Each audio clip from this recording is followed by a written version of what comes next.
What is up, guys? It is the Sound Alchemist, and today I'm back to talk about Dungeons and Dragons. Once again, I want to get your opinion on how I'm running my D&D session slash campaign, Dragon's Descent.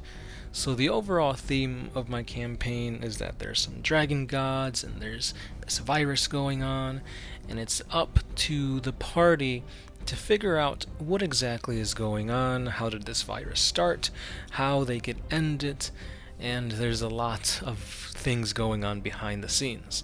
So they finally made it to my very first city slash village slash town. I mean, it's kind of like a mix of all three, if that makes sense, because it's not big, but it's big enough to have like an inn and whatnot. So the way I decided to structure this town was based on, I believe, 7 key places, if that makes sense. So of course, you gotta have an inn, you gotta have some kind of a tavern, a bar. I added a pet shop, as well as like a general store, some type of store dealing with magic, a restaurant of sorts, and an armory. And on top of this, I also added a palace slash a site where you can confront the oracle of the city. So I thought those were some pretty interesting places to have my party visit. And I'll start with the one they went in first, and that was essentially the pet shop, which they didn't know it was a pet shop because the only thing it said was Samus's. So Samus was actually a very young, very animated Dragonborn who really wanted them to purchase his animals. However, the animals he caught, he put them behind a magic set of glass that makes them appear like imps. And so he's got a huge assortment of imp-like creatures, or at least that's what it seemed like. And all these imps have a little bit of features from the animal that they actually are. So for example, if there's a horse, what you see through the glass is like an imp with hooves. If you're looking at a squid, maybe this imp has 8 arms, that kind of thing. And it was really funny because like he was pushing them to buy these imps, but the party was really hesitant because they didn't know whether to trust this guy. He was a little too like pushy. They're like, maybe I shouldn't, put all my trust into this guy. Maybe he's selling us like a bomb or an evil monster that's gonna eat them. So they kind of answered his questions in a roundabout way, and somehow they ended up saying that they'll just come back and purchase some imps on their way out of the city, which didn't really quite sit well with Samus. So Samus is essentially following them as they traverse the city, but he's been rolling really good on his stealth checks, so they have no idea he's there. After this, they went to the spell shop, which I like to call Kiki's Delivery of Spell Service, if you guys get that reference.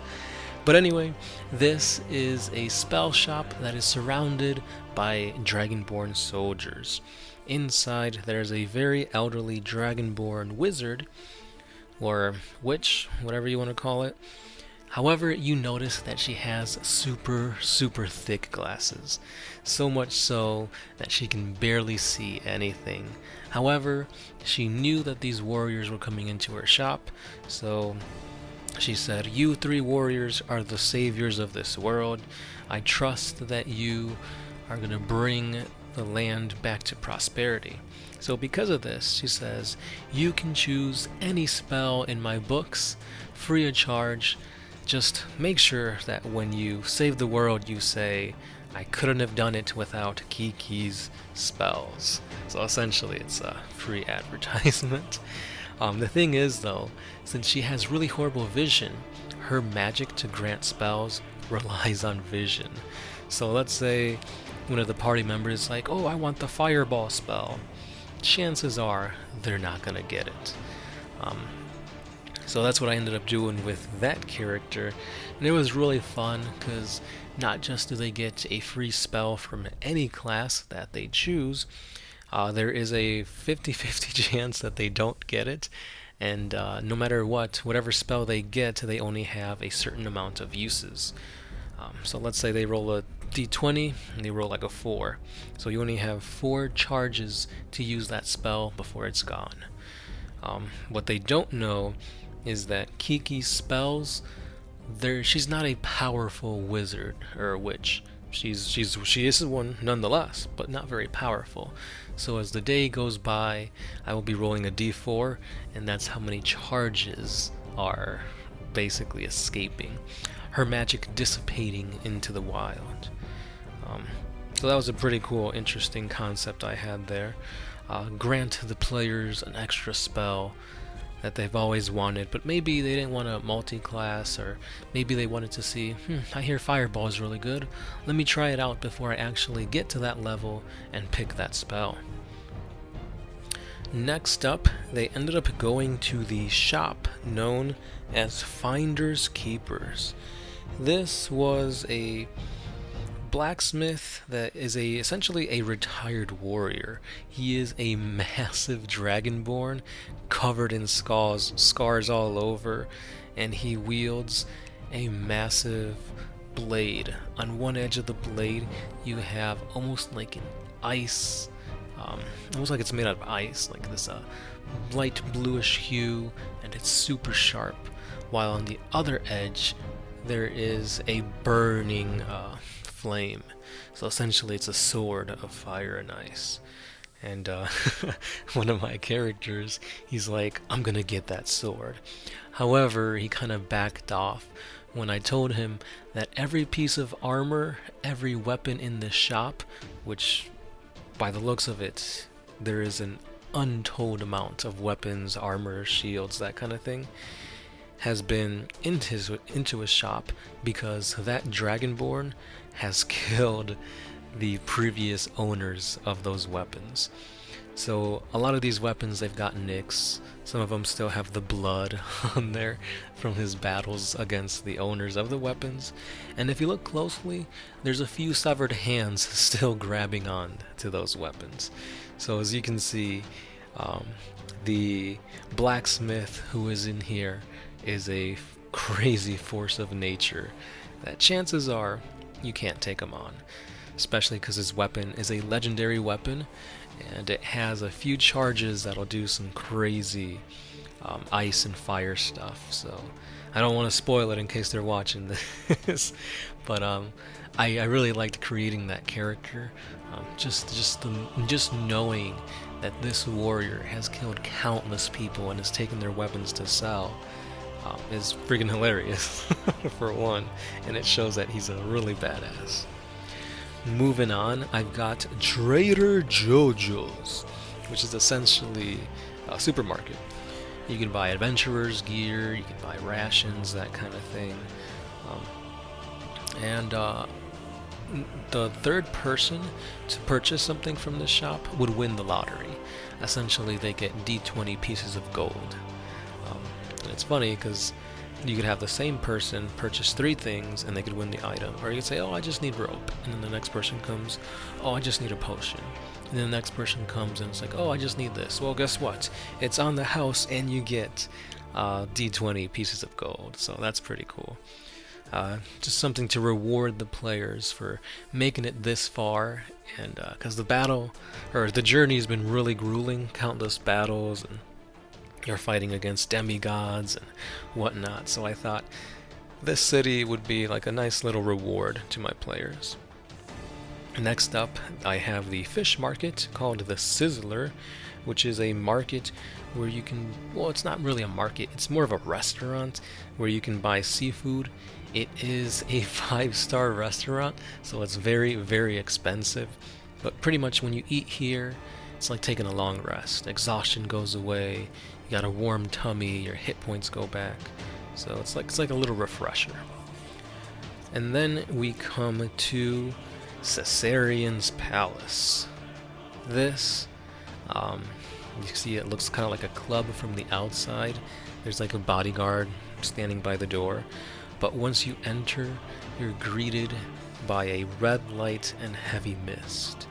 And as you walk in, you feel a light touch as a lady Dragonborn welcomes you in and tries to entice you to a lap dance or two. And then she'll ask you to go to the private room for a little bit more. With no surprise, the party denied, and eventually they met the owner, which was like an obese Dragonborn with like huge rings on his fingers, a big cigar, and he's basically saying, you can't leave here without spending money, so I'll give you a discount, 10 gold per hour, or you can buy them as a slave. And at first, you just see these lady Dragonborn, but as you look closer, almost peering through the mist, you notice that they have gold collars and gold chains that are attached to like marble pillars on the wall. And the thing that kind of throw them off that is when he said that if you want to buy them, it's 75 gold for Dragonborn, 50 gold for humans. And now, usually humans aren't allowed in Dragonborn territory, and this being a Dragonborn town, they haven't seen any humans, but knowing that he has human slaves for sale, that is what's kind of sparked the party to say, we're taking this guy down and we're blowing up the establishment. However, the last thing was that he said, or for 100 gold, I'll sell you a giant. And they've only encountered one giant, and that was in the very first session of the campaign. So they know what giants can do, and they know that giants are very rare. And knowing that he has a giant there as a slave really like pushed them to say, yeah, like there's no way we're letting this guy do, what he's been doing here. So eventually the session ended. So next session they're going to go recruit the blacksmith Dragonborn warrior to help take out Caesareans Palace. That's really interesting, and I'm really looking forward to see how that happens, especially since the little guy from, or Samus, from the Imp Peddler pet shop, he's also kind of in the shadows, so we'll see how that plays out. And they do have two other places they didn't really go to yet, and that being In and Out, which essentially is a tavern slash inn. So eventually they could, have a few drinks, gamble, play some games, and then have a nice rest, which I'm pretty sure after they explode this place they're going to want to do.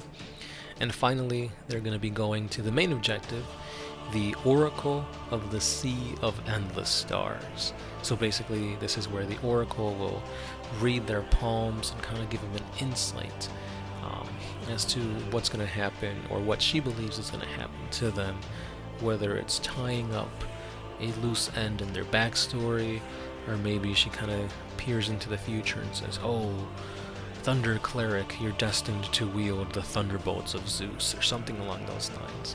So let me know how I did in this little village D&D setup.